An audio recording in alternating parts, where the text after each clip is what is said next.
sejahtera bagi kita semua dimanapun kita berada. Kiranya kita sedang merasakan ceria, bersuka cita senantiasa di dalam Tuhan.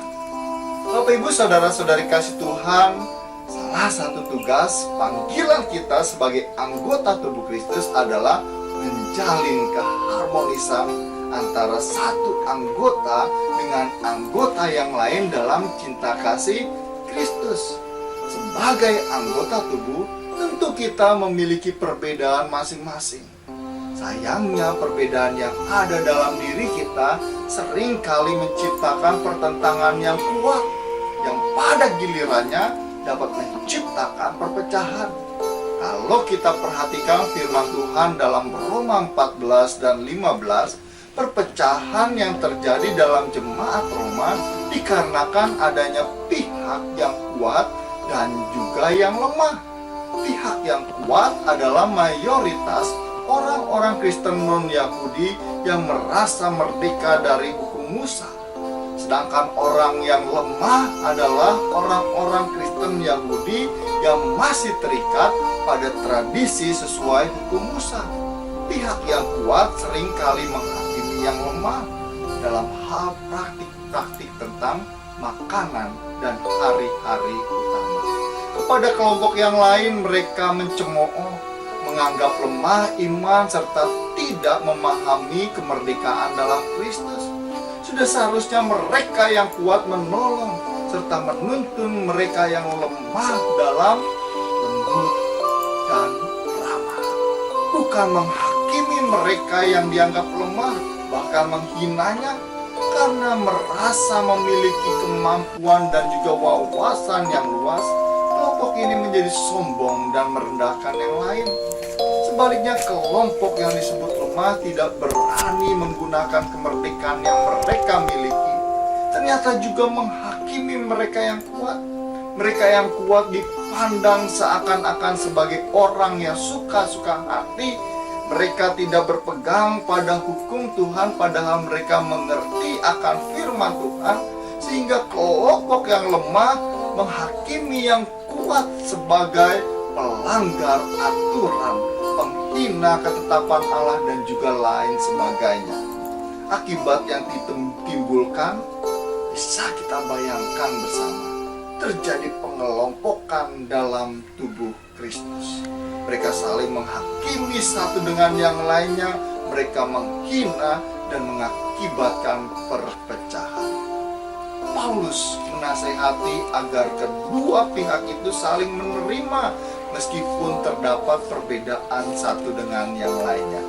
Menerima bukan sekedar mengakui keberadaan yang lain, melainkan memperlakukan yang lain sebagai saudara yang hidup harmonis dalam cinta kasih Tuhan. Kita belajar 3 hal dari firman Tuhan. Pertama, tidak merendahkan.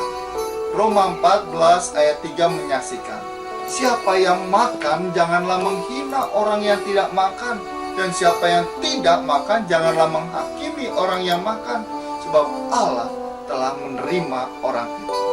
Sebagai anggota tubuh Kristus, kita tidak boleh merendahkan siapapun, sebab hal itu akan menyakiti sesama dan bisa mengakibatkan perpecahan.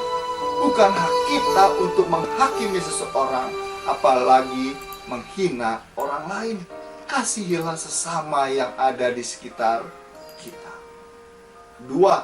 Segala sesuatu untuk Tuhan. Roma 14 ayat 8 menyaksikan, sebab jika hidup, kita hidup untuk Tuhan. Jika kita mati untuk Tuhan. Jika hidup atau mati, kita adalah milik Tuhan. Kita sebagai anggota tubuh Kristus mempunyai status milik Tuhan.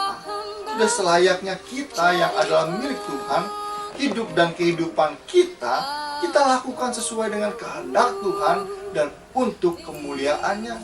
Jika motivasi hidup kita untuk kemuliaan Tuhan, maka kita sebagai anggota tubuh Kristus, kita yang tahu mana yang baik, mana yang bukan, kita hidup harmonis dengan yang lain.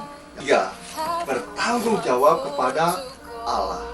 Roma 14 ayat 12 menyaksikan, demikianlah setiap orang di antara kita akan memberikan pertanggungjawab tentang dirinya sendiri kepada Allah.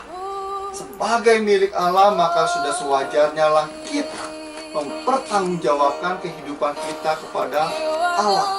Di balik pertanggungjawaban, kita dipanggil untuk memiliki sikap hidup yang rendah hati, saling menghargai seorang dengan yang lain. Dengan demikian, kita dapat melihat kehidupan kita sebagai anggota tubuh Kristus yang menjalin relasi harmonis seorang dengan yang lain.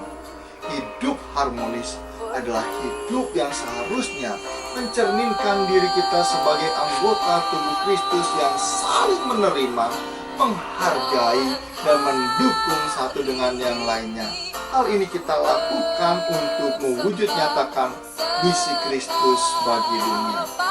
Mulai dari keluarga, gereja, negara kita, untuk dapat kita belajar saling menerima. Kita mau menghargai sesama yang ada di sekitar kita. Kita dukung akan setiap karya pelayanan, sehingga kehidupan bersama dipenuhi dengan keharmonisan, dipenuhi dengan cinta kasih, dirasakan oleh setiap umat manusia yang ada di sekitar kita. Tetap ceria. Tuhan melindungi dan memberkati kita semua. Amin.